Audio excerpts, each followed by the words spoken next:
요한복음 19장입니다. 조롱받는 메시아, 세워진 왕, 이런 제목으로 우리 한스의 아브루타를 한번 읽어보겠는데요.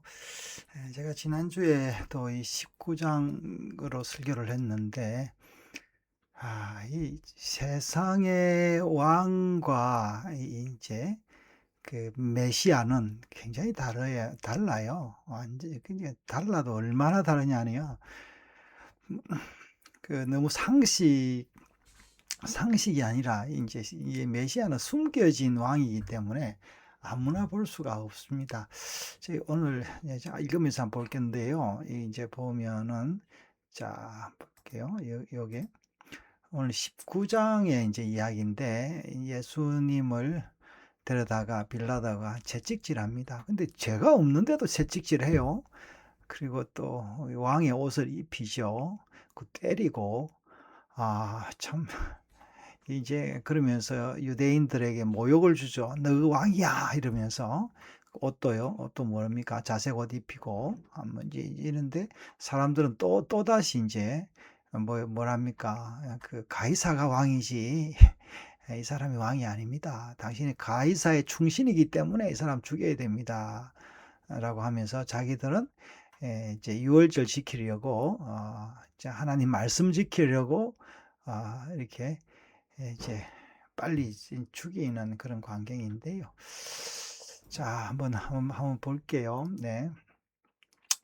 자, 하나님의 구원 언약은 예수 그리스도를 통하여 이미 완성된 원형으로 보존되고 증거되었다. 네. 그러면요. 예.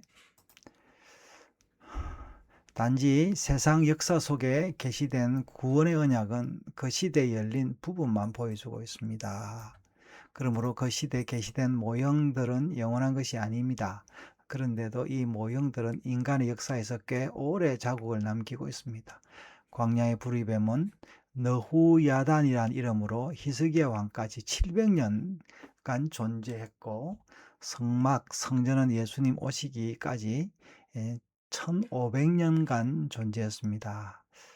요한복음 예수 그리스도 안에서 이 구리뱀이나 성전 계시의 완성을 보여주고 있습니다. 이번 본문은 겉으로 보면 한 인간이 조롱을 당하고 정치적인 죽음으로 넘겨지는 장면을 기록하고 있습니다. 그러나 요한복음 이 사건을 단순한 역사의 기록으로 하지 않고 왕의 계시가 인간의 거부 속에 완성되는 자리, 곧 구속이 실행되는 중심 장면으로 증거했습니다.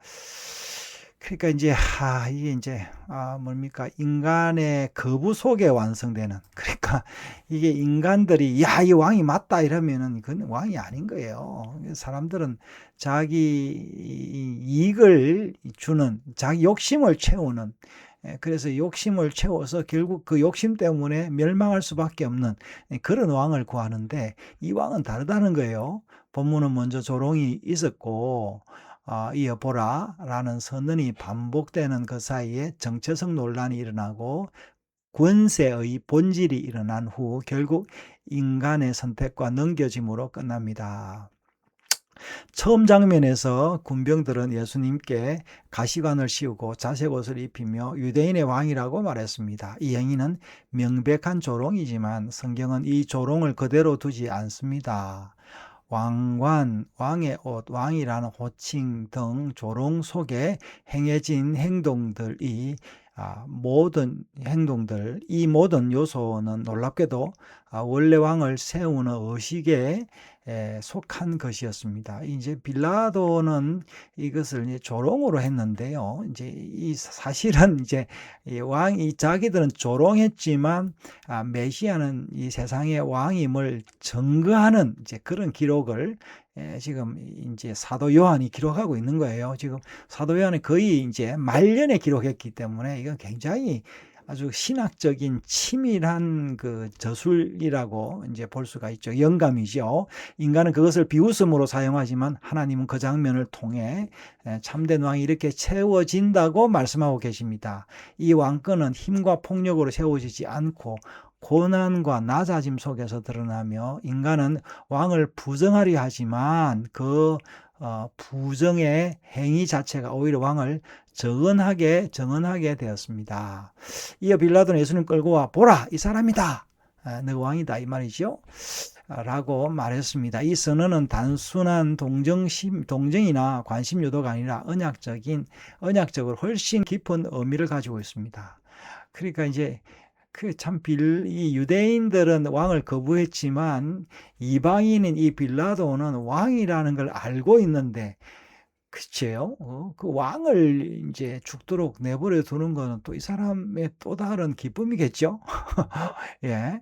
마치 전쟁에서 저격수가 뭐 그냥 그 장수를 저격하는 것처럼요. 이 사람은 한 개인이 아니라 대표 인간, 곧 참 인간의 모습, 첫 아담이 실패한 자리에서 끝까지 순종하는 인간, 하나님의 아들로서 서 있는 것입니다.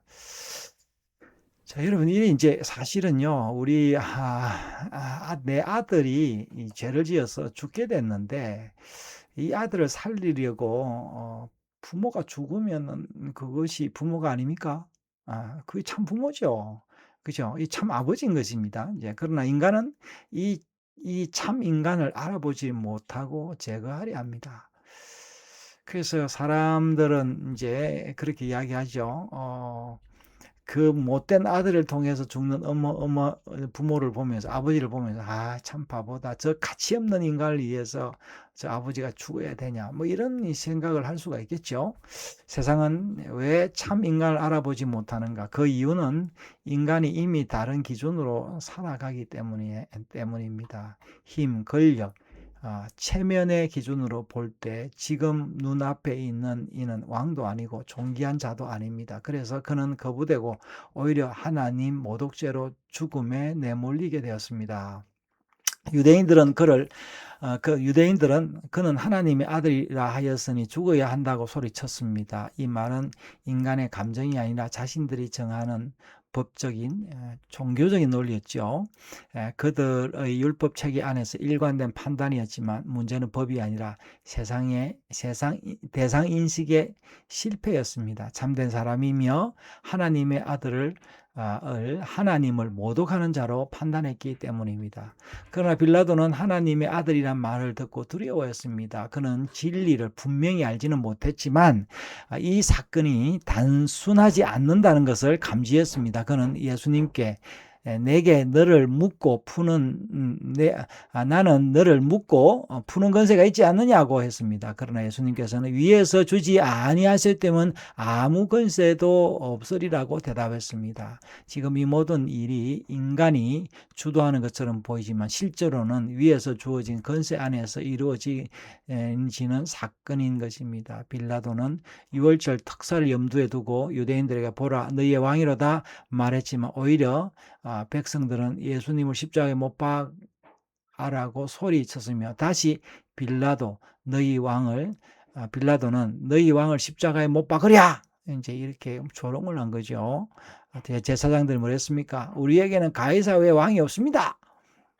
이 외침은 세상 죄인들이 하나님 왕을 거부하고 세상 질서를 선택하는 소리인 것입니다. 그리고 마침내 빌라도는 예수님을 넘겨주었습니다. 요한복음은 이 넘겨줌을 유월절 준비일과 연결합니다. 어린 양이 잡히는 바로 그 시간에 예수님께서 십자가의 죽음으로 참된 제사의 제물이 되었다는 거죠. 예수님을 넘긴 것은 한 사람이 아니다. 유다는 배반으로 넘겼고 제자들은 도막으로 넘겼으며 지도자들은 율법으로 넘겼고 군중은 외침으로 넘겼으며 빌라도는 판결으로 넘겼습니다. 각각 다른 방식이었지만 결국 나와 함께 하나로 모든 인간이 하나님의 아들을 십자가에 넘겼습니다. 그러나 그 위에서 더 깊은 진실은 하나님께서 아들을 내어주셨다는 것입니다.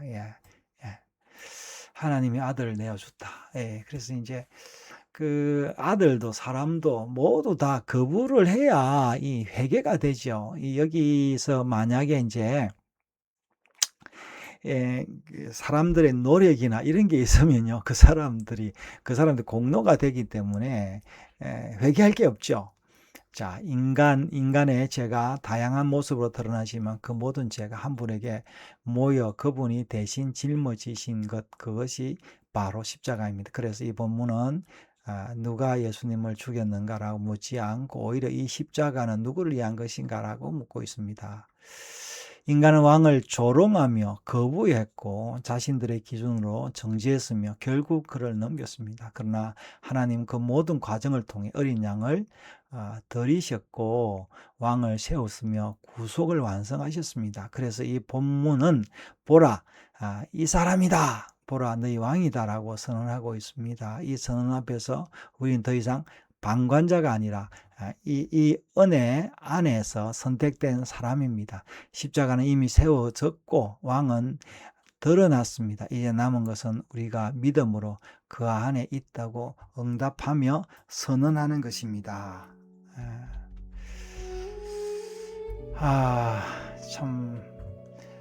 참 어째 보면은 참 이 섭섭한 장면인데요. 예.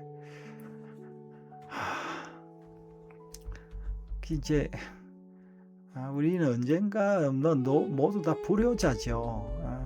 이제 불효자가 불효자다라는 걸 인식할 때 효자가 되는 거예요. 참 섭섭한 이야기인데 참 하나님의 세상 메시아의 그 오묘함을 우리가 보고 있습니다.